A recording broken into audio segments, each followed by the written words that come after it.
Good evening everybody. आज हम अपना चैप्टर कंटिन्यू करते हैं टर्मिनोलॉजीज इन डेंटल मॉर्फोलॉजी। ये इस टॉपिक का पार्ट 2 है जिसमें हम स्ट्रक्चर ऑफ द टूथ पढ़ेंगे। हमारे पास 2 टाइप के स्ट्रक्चर होता है, main structure and supporting structure.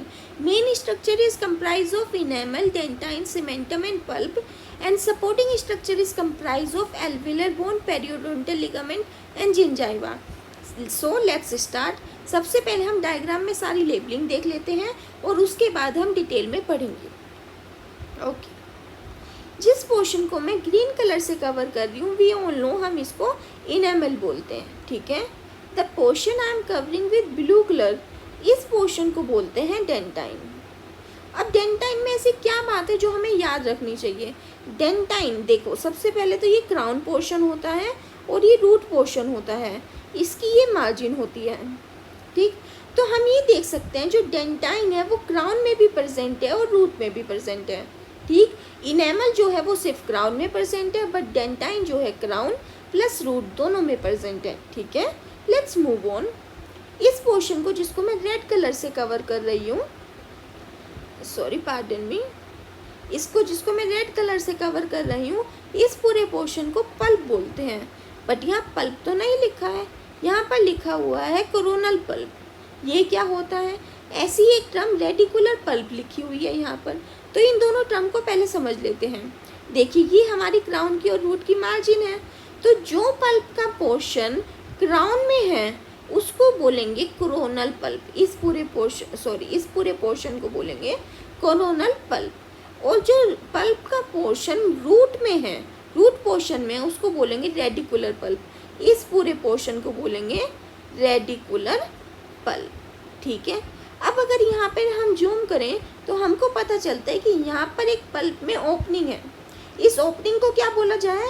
Apical foramen. अब इसका काम क्या है और ये क्यों है? ये इसलिए जिससे जो नर्व्स हैं और ब्लड वेसल्स हैं वो आ जा सके। ठीक है, पल्प कैविटी में नर्व्स एंड ब्लड वेसल्स आ सके, इसलिए ये ओपनिंग है जिसको हम एपिकल फोरामेन बोलते हैं। ठीक, अब इस पोर्शन को, यहाँ पर इस पोर्शन को हम जिंजाइवा बोलते हैं, जिंजाइवल मार्जिन बोलते हैं या गम्स बोलते हैं। ठीक, कल हमने पढ़ा था कि इस पोर्शन को, ये इनेमल था, ये हमारा सीमेंटम था, इसके जंक्शन को क्या बोल रहे थे हम? सीमेंटो इनेमल जंक्शन। अब जब जंक्शन की बात आ ही रही है तो मैं आपको 2 तरह के जंक्शंस और पढ़ाती हूँ। ठीक है, देखिए, इसको हम बोलते हैं इनेमल और इसको हम बोलते हैं डेंटाइन। तो इनका ये जो जंक्शन है, इस जंक्शन को क्या बोलेंगे बताइए? Enamel dentine junction. ठीक है, हम सबको पता है कि इस पोर्शन को, ये जो रेड से कवर कर रही हूँ, इसको हम सीमेंटम बोलते हैं और इस पोर्शन को जिसको मैं ब्लू से कवर कर रही हूँ इसको डेंटाइन बोलते हैं। तो इनकी ये जो जंक्शन है, इसको, इस जंक्शन को क्या बोलेंगे बताइए? Cemento dentine junction. ठीक है, चलिए लेट्स मूव ऑन। पहले मैं let me erase, then we should move on. ठीक है, चलिए आगे बढ़ते हैं। अभी तक हमने कौन कौन सी टर्म्स पढ़ ली हैं? Enamel, dentine, coronal pulp, gingiva, cemento enamel junction, cementum, radicular pulp और एपिकल फोरामेन। ये टर्म्स हम पढ़ चुके हैं। ये सारी टर्म्स हमारी जो आती हैं, ये आती हैं हमारी मेन स्ट्रक्चर में। और जो ये एल्वेलर प्रोसेस या एल्वेलर बोन है और पेरियोडोंटल लिगामेंट है, ये हमारी सपोर्टिंग स्ट्रक्चर में आती हैं अलोंग विद जिंजाइवा। ठीक है, तो एल्वेलस क्या होता है? सबसे पहले ये समझते हैं। जो हमारा मैंडिबुलर या मैक्सिलरी जो है, उसमें जो हमारा टूथ सॉकेट होता है, जो हमारा रूट पोर्शन होता है टूथ का, वो एम्बेडेड होता है, उसमें अटैच्ड होता है, सपोर्ट होता है। तो वो कैसे होता है? वो एल्वेलस से होता है। ठीक, और जो प्रोसेस उसको करता है या जो बोनी स्ट्रक्चर उसको करता है, उसको बोलते हैं एल्वेलर प्रोसेस या एल्वेलर बोन। अब वो अटैच कर रहा है, उसको सपोर्ट कर रहा है, तो किसी की हेल्प से तो कर रहा होगा। तो किसकी हेल्प से करता है? इसकी, पेरियोडोंटल लिगामेंट।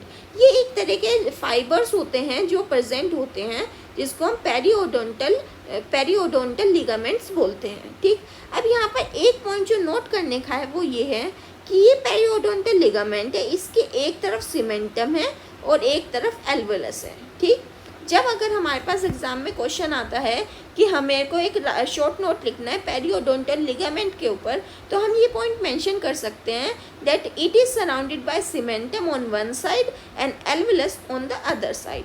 ठीक है, ऑन दिस नोट हमारा ये पूरा डायग्राम एक्सप्लेन हो गया है।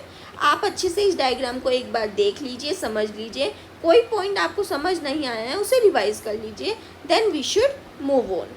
ओके ओके, सबसे पहले हम यहाँ पर एक चीज़ समझते हैं, हमारा जो टूथ होता है उसमें 2 टाइप्स के टिश्यू होते हैं। कौन कौन से? हार्ड टिश्यू और सॉफ्ट टिश्यू। अब हार्ड टिश्यू और सॉफ्ट टिश्यू क्या होता है? We all know that. Hard tissue के अंदर क्या क्या आता है?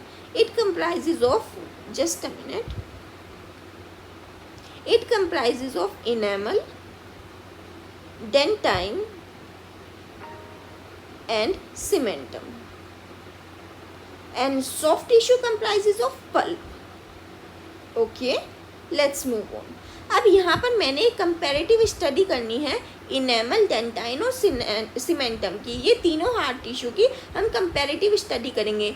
इस पे हमारे को लॉन्ग नोट भी लिखने के लिए आ सकता है कंपैरिजन पे, या शॉर्ट नोट लिखने को आ सकता है इनेमल के ऊपर या डेंटाइन के ऊपर या सीमेंटम के ऊपर। So let's start. सबसे पहले इनेमल में हम क्या लिख सकते हैं? ये हार्ड टिश्यू है, ये भी हार्ड टिश्यू है डेंटाइन, और सीमेंटम भी हार्ड टिश्यू है। ठीक है, जो इनेमल होता है वो होता है हाईली मिनरलाइज्ड।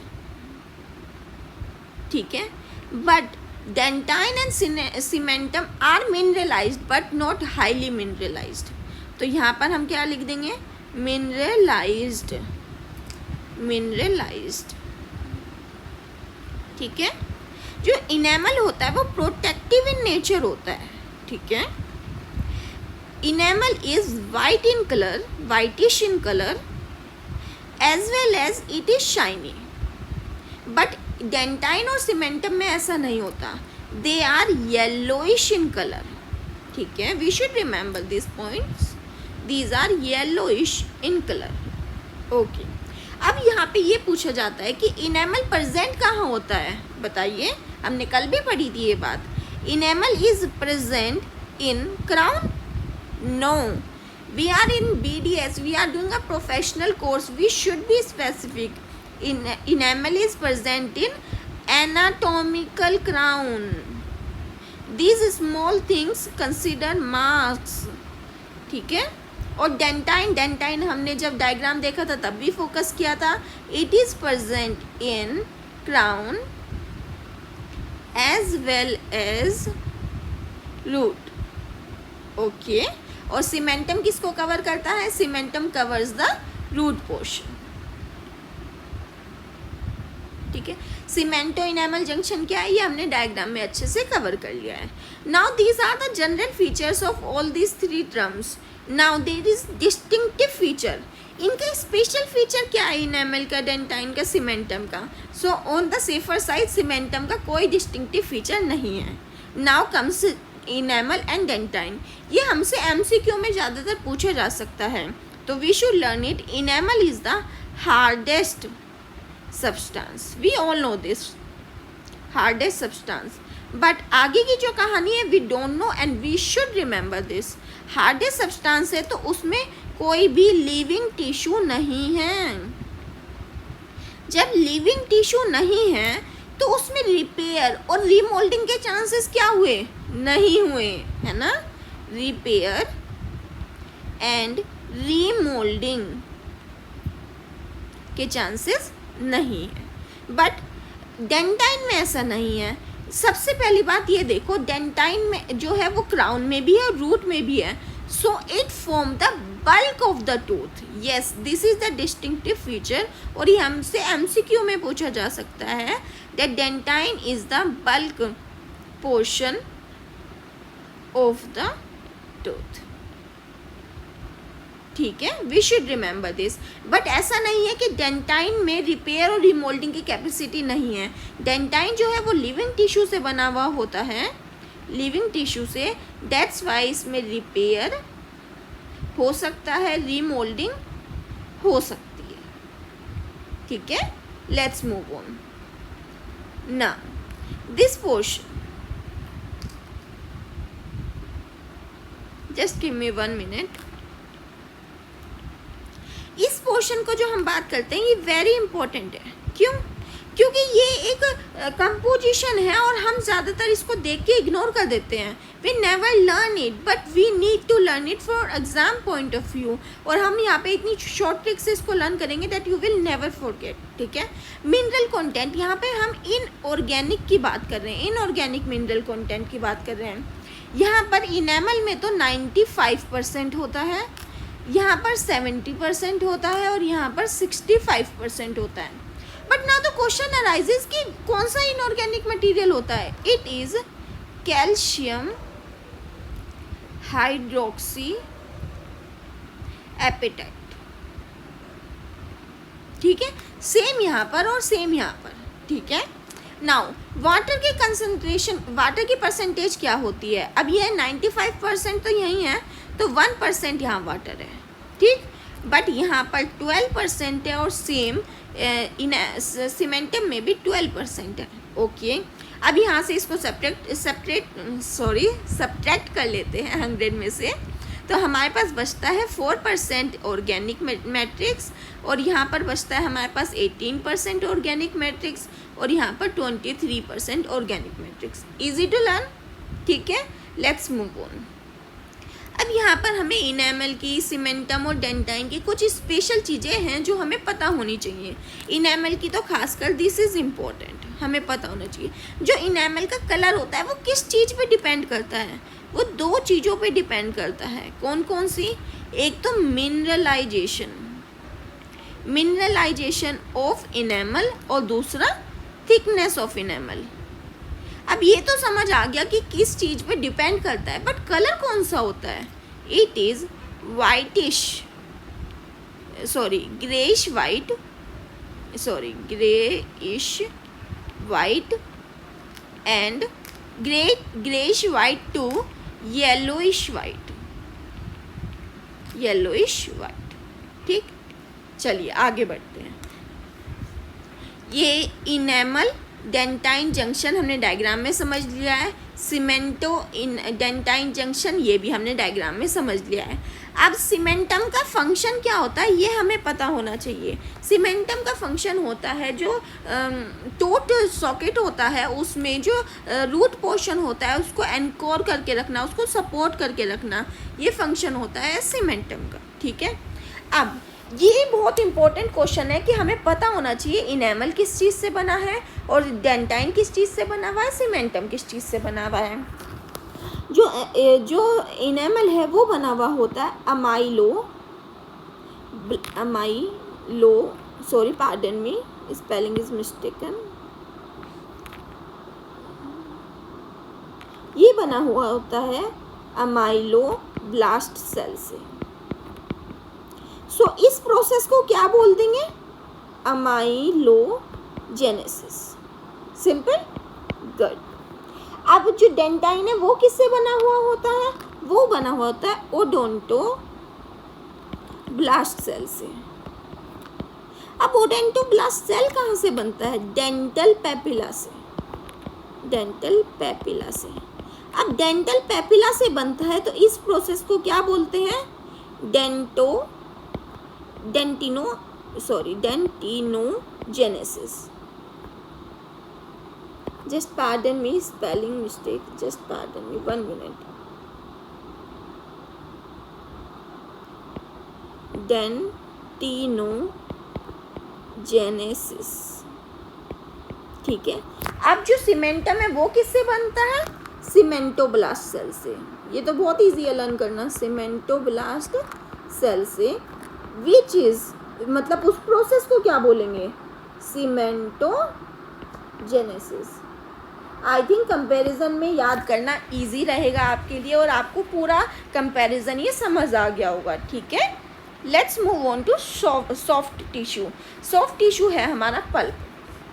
सबसे पहले ये देखते हैं कि पल्प प्रेजेंट कहाँ होता है। Pulp is present in internal portion, central portion, ठीक है। सेंट्रल में हमने सबसे अंदर देखा था कि सबसे पहले इनेमल था, फिर डेंटाइन था, फिर हमारी पल्प कैविटी थी, which is called pulp cavity, ठीक है। It is covered, pulp cavity के साथ में क्या था, डेंटिनल लाइन, डेंटिनल लाइन से कवर्ड होता, बट कहाँ पे कवरिंग नहीं थी बताइए, एपिकल फोरामेन पे। क्यों कवरिंग नहीं थी, जिससे कि नर्व्स, ब्लड वेसल्स पास हो सके, ठीक है। अब एपिकल फोरामेन क्या होता है, एपिकल फोरामेन एक ओपनिंग है which is present in pulp cavity, ठीक है। और क्यों, मतलब क्या फंक्शन है इसका, it passes, sorry, nerves and blood vessels passes from it, ठीक है। नाउ पल्प दो टाइप का था, कौन कौन सा, coronal pulp, radical pulp. Coronal pulp कौन सा था, जो क्राउन पोर्शन में प्रेजेंट था।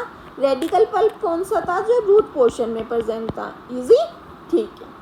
अब पल्प डेवलप किससे होता है, pulp is develop from dental papilla. अब डेंटल पैपिला से और क्या चीज़ डेवलप हुई थी, याद करो, अभी हमने ऊपर पढ़ा है ओडोंटोब्लास्ट सेल, ठीक है। चलिए, अब पल्प में क्या क्या चीज़ थी, कनेक्टिव टिश्यू और blood vessels, along with that blood vessels and nerves, sorry pardon me, nerves, ठीक।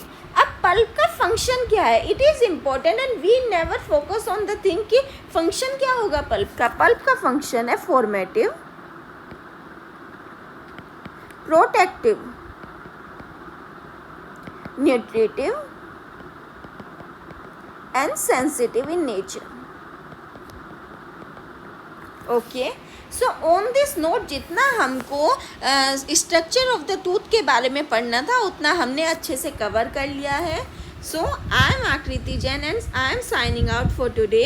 That's all for this lecture. I will see you in another class with another lecture. Thank you.